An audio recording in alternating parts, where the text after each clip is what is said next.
Islam Makhachev defeating Ian Garry. Islam kept doing this up, down, up, down, up, down, up, down, trying to, get Ian Garry to bite.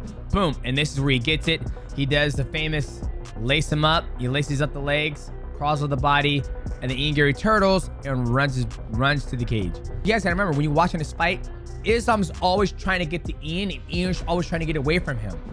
Right here. Boy! Oh, man, that doesn't get old. Beats Anderson Silva's 16-fight win streak record at 17 win streak. And that is 330 just wrapped, and this post-fight reaction video is brought to you by Total Wireless, the official wireless provider of UFC. Get unlimited 5G data that won't tap out. Real UFC fans deserve real unlimited. Philadelphia all week was on fire for these fights. You had the feel that you were in store for an electric night. And I gotta be honest, tonight was as electric as it could have been. We saw the great Islam Makhachev pushed in a way that we have not seen him pushed. Granted, he still won 4 of the 5 rounds, but we saw him bloody, beat up. Ian Garry said time and time again that he was about to make this harder than anyone could have asked for.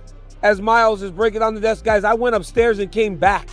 So Miles is kind of pissed off that I'm back down here. He thought I was done for the night. Nah, he's not getting done with me. Man, I mean, obviously, listen, the main event, was it the most exciting thing of all time? No, but I think it was like really, really high level. I think sometimes you have to kind of trade that off. Like, I think we're talking about Islam Makhachev, 17 wins in a row. They're not all going to be finishes. They're not all going to be super entertaining, but still a really good win. I mean, we did talk about this. I feel like most people kind of felt like this was how it was going to go. Ian Garry did pretty good, but Islam Makhachev's the GOAT, man. All right, so talk to me about what impressed you the most about Ian Garry's performance. Definitely the trash talk, man. I really thought he won the crowd over a lot with his, Head kicked. He's on the ground, and Philly's chanting "F you, Garry." Like, I know. I saw a thing of like, imagine getting head kicked and then dumped on your head, and then you come back. And tactical main event between Islam and Ian Machado Garry. Your thoughts on the main event? I felt like the upset could happen tonight. Islam went out, controlled him, shut him down, and well, we might start talking about GOAT. You don't go shake the fucking GOAT's hand going into the 5th round. Ian Garry's handshake is like a fucking vice grip. There's weight classes for a reason. Islam Makhachev versus Ian Machado Garry just took place in the main event of UFC 330, and this is my reaction to that absolute snooze fest in the main event.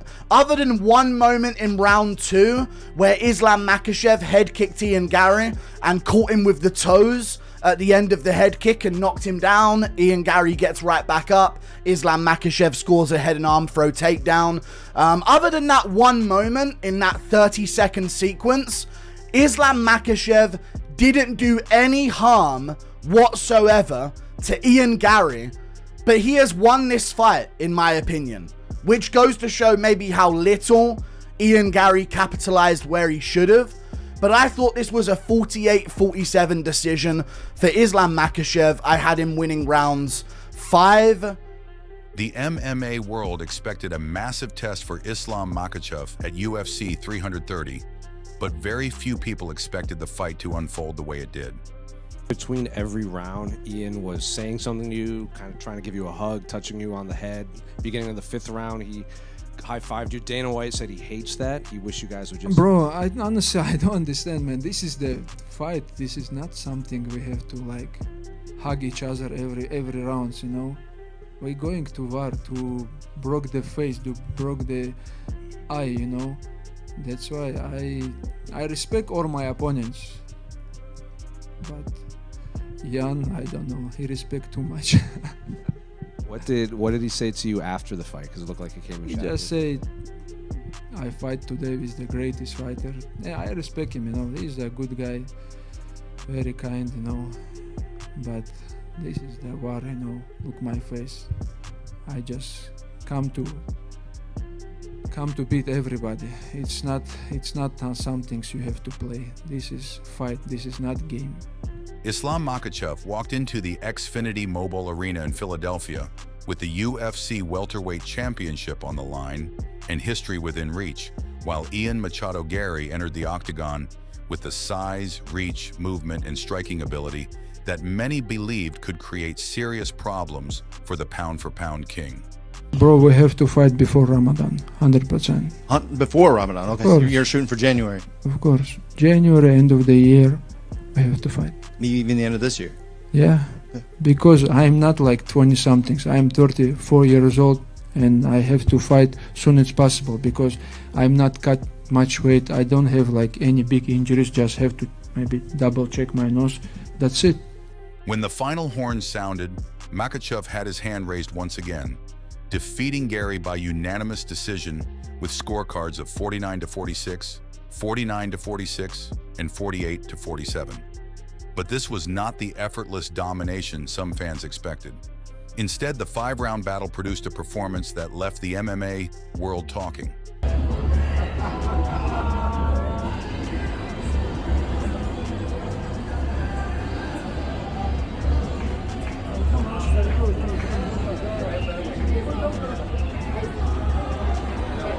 Not simply because Makhachev won, but because Garry pushed him into uncomfortable territory and forced the champion to show a different side of his game.